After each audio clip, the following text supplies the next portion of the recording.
ரொம்ப நன்றிமா. எல்லாருக்கும் என்னுடைய வணக்கம். என் வாழ்க்கையில அடிக்கடி சந்தோஷங்கள் வர்றதுண்டு. இந்த சந்தோஷங்கள்ல எப்பவும் நெஞ்சில நிக்கிற சில சந்தோஷங்கள்ல ஒண்ணு, இந்த அசத்த போவது யாரு நிகழ்ச்சியில நான் கலந்துக்கிற சந்தோஷம். ஏன்னா வாய் விட்டு சிரிச்சா நோய் விட்டு போகணும்னு சொன்னாங்க. என்னை அறிமுகப்படுத்தும் போதே சொல்லப்பட்டது மனோதத்துவ சிகிச்சையாளர்னு. பெரும்பாலும் மனப்பிரச்சனைகள் ஏன் வருதுன்னா, இந்த உம்முனா மூஞ்சி ஊறுகாய் போட்டா மாதிரி உம்முன்னு யாரு கட்டாயும் மனநோய் வரும். வேற எந்த காரணமும் இல்லை.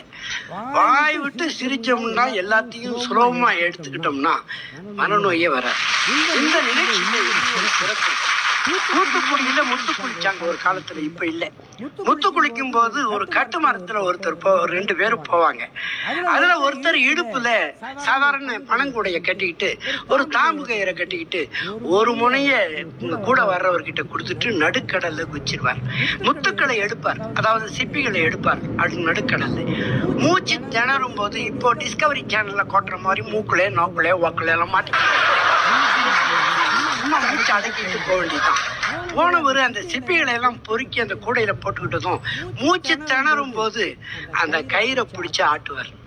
அந்த அசைவு தெரிஞ்சு ஒரு உடனே அதை இழுத்துடணும். அப்பதான் அவரையும் காப்பாற்ற முடியும், விலை உயர்ந்த முத்துக்களையும் பெற முடியும். மேல இருக்கிறவரு கயிறை பிடிச்சிட்டு நிலா அது வானத்து மேலே கயிறு தெரிஞ்சிடும், அவரு இறந்து போயிடுவார். நம்ம ஆளுங்க என்ன கண்டுபிடிச்சாங்க, முன்னோர்கள் தமிழர்கள், அந்த முத்து குளிக்க கீழே போறாரு, அவருடைய மனைவியின் தம்பி கிட்ட தான் கயிறை கொடுத்துட்டு போவார் மேல. ஏன்னா இந்த கயிறு அவரு விட்டாருன்னா அந்த கயிறு போயிடும். இப்படி ஒருவரோடு ஒருவர் சேர்ந்து எதை செய்தாலும் வெற்றி நிச்சயம். இங்கே அசத்த போவது யாரு நிகழ்ச்சியில கடலுக்கு தெரியாது என்ன முத்து நம்ம வச்சிருக்கிறோம்னு. இங்க வந்திருக்கிற இந்த அசத்தல் மன்னர்களுக்கே தெரியாம இருந்தது அவங்க கிட்ட என்னென்ன திறமை.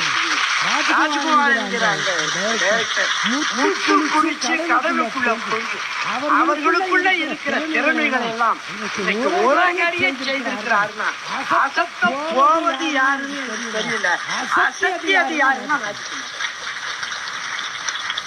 இந்த காட்சியை இத்தனை காலம் காட்டிக் கொண்டு உலக நேயர்களை சந்தோஷப்படுத்தி மனநோய் வராம என்கிட்ட பேஷண்டா வராம மக்கள் மனமார்ந்த வணக்கங்கள் வாழ்த்து.